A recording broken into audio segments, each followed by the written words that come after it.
ولسوالی بلخاب یکی از ولسوالی‌های مهم ولایت سرپل به شمار می رود که با وجود معادن در این ولسوالی به دلیل موقعیت جغرافیایی و شرایط سخت زمستانی مردم با چالش زیاد روبرو است. یکی از مشکلات عمده این ولسوالی وضعیت بد سرک‌های ارتباطی است. سید علی آقا حسینی عضو شورای علمای بلخاب اظهار داشت که سرک‌های بلخاب به شدت خراب شده و نیاز به بازسازی فوری دارد. این خرابی ها نه تنها موجب مشکلات در حمل و نقل و رفت آمد باشندگان شده است، بلکه برای انتقال مواد ضروری و خدمات نیز تأثیر منفی گذاشته است. سرک‌های بلخاب در گذشته هم تعمیر و اعمار شد، ولی بر اثر سیلاب‌های بهار گذشته اینها تخریب شد. علاوه بر این که این سرک‌ها دوباره بازسازی شود، تقاضای ما از والی صاحب محترم این است که یک جمعی را بعد از اعمار سرک موظف کند که هر موقع یک حادثه طبیعی حادث می شود دوباره به داد این سرک برسد که راه‌های مواصلاتی مردم قطع نشود. مسئله دومی که خواستم عرض بکنم مسئله سوخت است.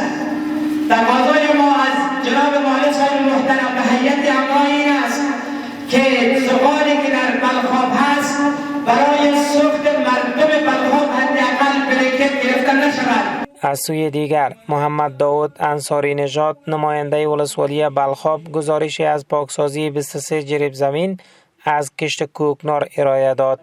او تاکید کرد که این اقدام در راستای مبارزه با مواد مخدر و بهبود وضعیت اجتماعی و اقتصادی منطقه انجام شده است.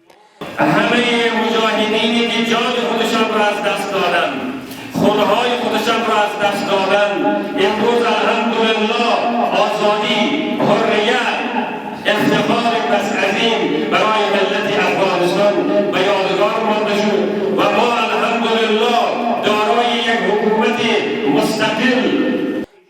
عنایت الله هدایتی یکی از باشندگان محل بیان کرد که نبود امکانات پزشکی کافی موجب شده است که مردم برای درمان به مناطق دوردست سفر کنند که این خود مشکلات بیشتر را به دنبال دارد.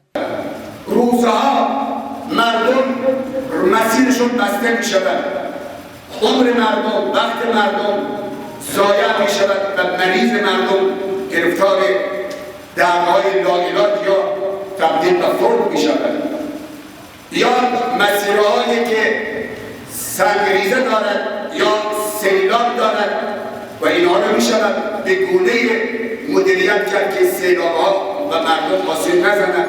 عبدالرحمن اکا والی ولایت سرپل در گفتگو با علمای دینی و باشندگان بلخاب مشکلات راه مواصلاتی و دیگر چالش‌ها را تایید کرد و گفت که به منظور حل این چالش‌ها کار روان است.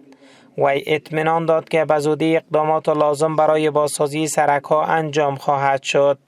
همچنین والی سرپل بر اهمیت استفاده از مناطق محلی مانند معادن زغالسنگ برای تأمین سوخت و نیازهای اساسی باشندگان تاکید کرد. ما شاید معلومات داشته باشیم چند روز پیشتر هیئت‌های تکنیکی آمد بلخاب پاک در سرک‌های سروی کرده رفت. معلومات دارید؟ انشالله رهبری من که انشالله رهبری هم وقت فکر ملت است. شیخ صاحب هیچ وقت شورود ملت از جادش نمیره. شما بهتر میفهمید که ملت افغانستان و یک ملت حساب میکنه. در بین ملت افغانستان تفریقه نداره انشالله. چند روز پیشتر درباره کمبودی و مشکلات های بلخاب انشالله صحبت شده. بعدم شما پیشتر یکی دوستان همی خواهش کردن که حکومت نوساز است تا که در مردم رسیدگی میکنه، مردم هم صبر بکنه. انشالله رسیدگی میشه. والی سرپل علاوه کرد مشکلات ولسوالی بلخاب را با بزرگان امارت اسلامی در مرکز شریک کرده است که به زودی برای حل آن اقدام می شود. در مجموع دیدار والی سرپل با اهالی ولسوالی بلخاب و تلاش‌ها برای حل مشکلات این منطقه نشانه از توجه دولت محلی به بهبود شرایط زندگی مردم است. قمرالدین پویا عزیز، رادیو حریت، ولسوالی بلخاب سرپل.